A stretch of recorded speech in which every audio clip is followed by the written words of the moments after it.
सपा विधायक रमाकांत यादव की 23 करोड़ की जमीन कुर्क।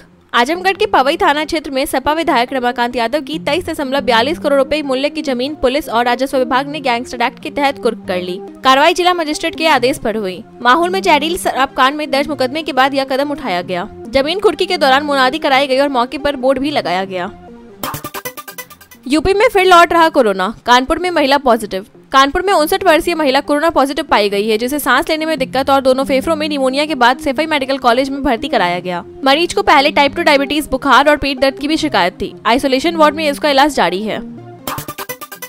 आयुष्मान योजना में फर्जीवाड़ा, 39 अस्पतालों पर कार्रवाई। आयुष्मान भारत योजना में गड़बड़ झाले का खुलासा होने पर 39 अस्पतालों की संबद्धता निलंबित कर दी गई है। इनमें से 34 अस्पतालों ने अब तक 7.46 करोड़ रुपए लौटाए हैं, जबकि 5 ने अभी तक पैसा नहीं चुकाया। निलंबन अवधि में ये अस्पताल योजना के मरीजों का इलाज नहीं कर सकेंगे।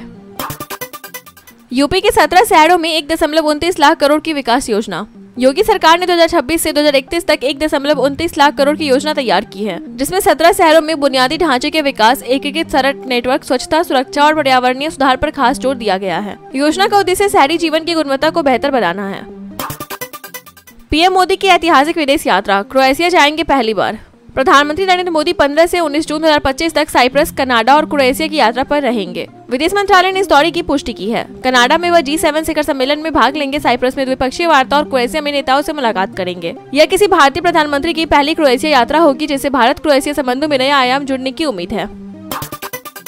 अहमदाबाद हादसे में मददगार बने लोग, शव बटोरने में जुटे स्थानीय। 12 जून को हुए एयर इंडिया विमान हादसे के बाद अहमदाबाद में दर्दनाक हालात बने हुए हैं। 274 लोगों की मौत के बाद घटना स्थल पर मलबा हटाने और शवों को निकालने का काम जारी है। एक स्थानीय व्यक्ति लंच के लिए घर लौटते वक्त हादसा देखकर मदद को रुक गया और शव बटोरने में लग गया। जवानों और विशेषज्ञों के साथ साथ स्थानीय लोग भी स्वेच्छा से बचाव कार्य में जुटे हैं।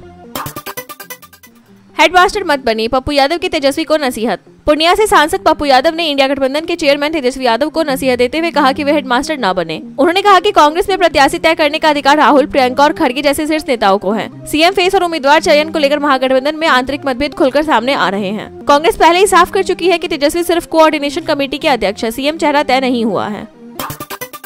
इसरो की बड़ी कामयाबी, 19 जून को अंतरिक्ष जाएंगे शुभांशु शुक्ला। भारतीय वायुसेना के पायलट शुभांशु शुक्ला अब 19 जून 2025 को AX-04 मिशन के तहत अंतरिक्ष के लिए रवाना होंगे। इसरो, स्पेसएक्स और एक्सियोम स्पेस के संयुक्त मिशन की लॉन्चिंग नासा के कैनेडी स्पेस सेंटर से होगी। शुभांशु भारत द्वारा डिजाइन किए गए 7 वैज्ञानिक प्रयोग करेंगे और नासा के साथ शोध में भाग लेंगे। यह मिशन भारत के मानव अंतरिक्ष कार्यक्रम की दिशा में एक बड़ा कदम है।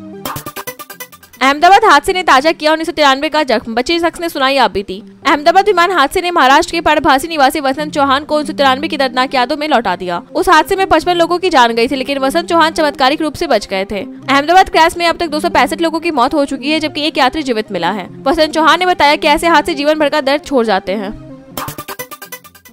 भारत का गलत नक्शा दिखा बैठा इजराइल, माफी मांगनी पड़ी। इजरायली सेना ने ईरानी मिसाइल रेंज दर्शाने वाले नक्शे में भारत की सीमाओं को गलत तरीके से पेश कर दिया। नक्शे में जम्मू कश्मीर को पाकिस्तान और अरुणाचल प्रदेश को चीन का हिस्सा दिखाया गया, जिससे भारतीय सोशल मीडिया यूजर्स भड़क उठे। विवाद बढ़ने पर इजरायली सेना को माफी मांगनी पड़ी।